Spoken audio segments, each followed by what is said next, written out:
Il y a des gens qui pensent qu'en fait, il y aurait peut-être déjà là plusieurs rêves. Il y en a qui pensent que c'est le même rêve tout du long.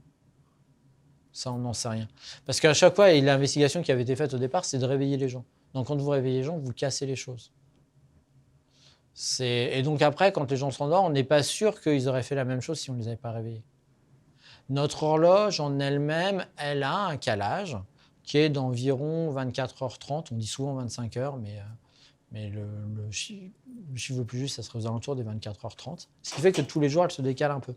Mais elle va être synchronisée par des phénomènes comme le soleil. Une lumière très intense va remettre votre horloge à zéro. Ça, c'est la question qu'on a rencontrée sur les lumières bleues. Si on émet de la lumière bleue dans votre regard, ça va venir plutôt donner une information d'éveil qu'une information d'endormissement. Donc quelqu'un qui, par exemple, passe beaucoup de temps sur écran peut décaler son sommeil parce qu'il a une information d'éveil plutôt qu'une information d'endormissement. On va conclure ici, du coup. Je vous remercie de votre attention et je vous souhaite une bonne continuation et une bonne fin de journée. Merci.